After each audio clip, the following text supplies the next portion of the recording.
2014's Dawn of the Planet of the Apes is considered to be the standout film within the franchise. It follows Caesar's rise to power in pursuit of leadership within his new community of intelligent apes. Now that humanity is falling, Caesar must take care of his tribe while proving to them that apes and civilizations are truly stronger together. Hello, and welcome to Studio Cinema Saturday, the show where we review films old and new, the ones you don't like and the ones you do. I'm your host, Kel McCall, and today I'm talking Dawn of the Planet of the Apes, 10 years later. This film is directed by Matt Reeves, who you've seen work from in Cloverfield, Let Me In, and most famously now, The Batman. He also went on to direct the sequel, War of the Planet of the Apes. The cast follows Andy Serkis as Caesar, Gary Oldman as Dreyfus, Jason Clarke as Malcolm, Toby Kebbell as Koba, Terry Notary as Rocket, and Nick Thurston as Blue Eyes. I'm gonna go ahead and start with some of that spoiler-free talk at the beginning of this episode, and I have to say that this is by far my favorite film within the Planet of the Apes franchise, old movies and new movies. It's closely followed by Rise, because I also love that film. But I would argue that Rise, Dawn, and War make up one of the best, if not the best, trilogy of the 2010s and 2020s. You can come fight me on that. After binging all of these movies, I'm ready to give it a shot of my own. I want to be in the next Planet of the Apes movies.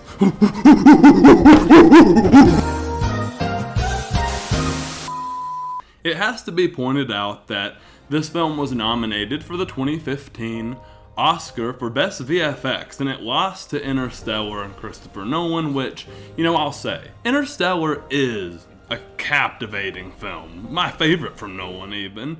But I think this film had to have made a strong argument in some of those conversations, and the award could have gone either way. I love the intro of this film, and I have to say that it leans into its core themes extremely well. Family and forgiveness, I would say, are the themes of this film, and I think throughout my conversation about this film, you'll find those things just continuing to come up time and time again. I will now take you to the spoiler side of the video.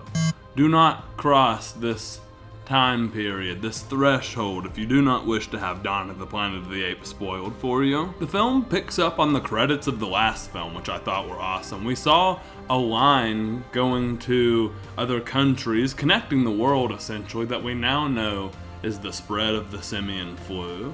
And the newscasts here are spooky as hell. They're awesome, truly. But it leads us to this intro shot of Caesar's face, which I absolutely love. It's this shot that kind of shows you, hey, since we made Rise, we've been continuing to further this technology, and Caesar looks absolutely incredible now. But we're gonna get back to that first shot at the very end of the video. After this, I think it's really awesome to pick up on Caesar and his tribe hunting deer. This is really interesting to me because meat only consists of about 2% of apes, chimpanzees, of their diet.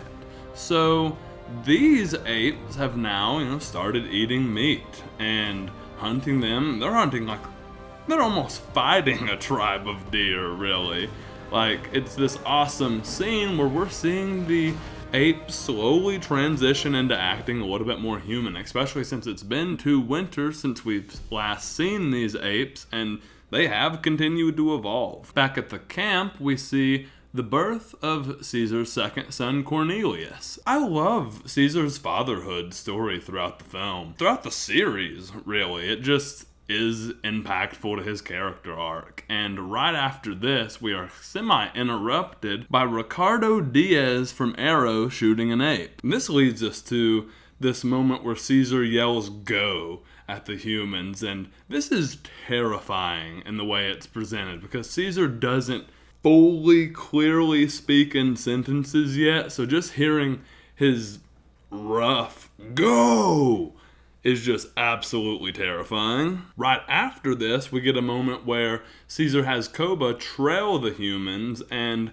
it's kind of trying to convince you that Koba's not going to be the bad guy of this film. We see that later on again when they kind of get into an argument that semi-splits the tribe on what they should do about the humans, and Koba has this heartwarming moment where he tells Caesar he doesn't forgive the humans for what they've done to him. He had a tortured life, but he ends up telling Caesar, you freed me from that and I'll do whatever you ask. Again, really trying to convince you he's not the villain here. Caesar is more of a pacifist when it comes to going to war with the humans, as he absolutely wants to keep his apes safe at all costs, and realizes even if they go to war and win it, how many apes are they gonna lose? Then immediately Caesar shows kind of a sign of power by getting on horseback, grabbing some spears, and rolling up to the human city. And he pretty much rolls up and yells, "Do not come back." And this is so cool, you know. Caesar doesn't want to fight them, but I love more than anything in this scene that Caesar uses actions to speak louder than words by giving Malcolm his bag back. Dreyfus, who's played by Gary Oldman in the film, then gives a really great speech to his people that calms everybody down, assures them what they just saw isn't going to be the death of them, but ultimately tells everybody that they're going to find a way to get into the jungle to restore power. Really what they're trying to do here is communicate with the outside world, and we get to that later. So Malcolm and his group of goons are sent back out into the jungle and ultimately beg to get a moment to talk to Caesar. And I love when Malcolm tells his group, you know, give me 2 hours, if I'm not back, leave. And I think this is just a tool in filmmaking, that adding a time limit to something makes it ever more suspenseful. Also, it looks like this scene could be inspired by Jurassic Park. You have Malcolm walking up, he's got like kind of the safari look going on, walking through the jungle, encountering, you know, these animals that are more sentient than they kind of expected. I'll kind of combat that with saying, while the Apes' home looks more like Jurassic Park in this adventure survival style film, the human city looks more post-apocalyptic, even resembling some zombie films. And this kind of leads us to this moment where Caesar tells Koba, hey, we only get one chance at peace. And I think it speaks to how Koba felt about that when he totally ruins that one chance of peace. Caesar points out that the only thing Koba really learned from humans was hate. And I feel like this says a lot about his character. Caesar tells Koba, ape not kill ape, and when Koba tries to throw this back in his face later in the film, Caesar tells him that he's kind of lost his title as an ape, and he lets him fall to his death, and it's just so powerful for both of their characters. Caesar always thought that apes could be better than humans, who he had seen go to war with each other. This is where Caesar realizes that humans and apes are a lot more similar than he thought they were. Koba tries to plant the seed to Blue Eyes that Caesar is in danger, so that when he shoots him later, it doesn't really come as a surprise. I'll also compare Caesar getting shot to his historical counterpart, Julius Caesar, getting stabbed in the back by his friends. And then I want to highlight through this next section of the film the scene where Koba walks into the city, finds the two goons guarding the armory, and just acts like a complete idiot. Rolls around, is drinking and spitting out their booze, and then playfully snatches one of their guns and puts them both to death, and is able to arm up the armory. And I love the writing and progression from this scene where Koba's acting stupid to getting the armory to shooting Caesar and then leading everyone into the city with guns and a full armed attack. It's just great writing. After this, Koba tells Blue Eyes they need to avenge his father and leads the other apes into battle in the city. This highlights what Caesar said about Koba learning hate from humans, because Koba is smart, he did learn, just not the right information. I believe interpretation is another theme of the film. Caesar and Koba interpreted their learning from the humans extremely different. And maybe this is trying to make a statement about human war. This is shown even more when Koba plans to make the humans his prisoners later on. And then I want to say, the action scene in the city should be a testament to CGI and motion capture, because gosh, this scene is truly awesome. I think about the cinematography in this film, and especially the cinematography in The Batman, and it just kind of shows you that Matt Reeves stays ahead of the curve in terms of cinematic technology, and it shows in all of his films. The apes riding through fire represent how I feel about the way this film looks. But Koba presses through the city with absolutely no mercy. And then we cut back to Caesar, who is alive and just trying to stay alive. Malcolm has to run into the city to get medicine for Caesar, and this ends up being one of the coolest action scenes in the film, where he ends up running into Blue Eyes and he reunites with his father, and it leads to all the apes reuniting with Caesar. In his moment at Will's old house, I love the bittersweet scene where he's looking at the old footage with him and Will, and I think it grounds Caesar's kind of humanity and even shows him, like, to protect the people I love, I'm gonna have to kill Koba. I also really like how once Blue Eyes kind of sees who Koba is, he shares his father's viewpoints.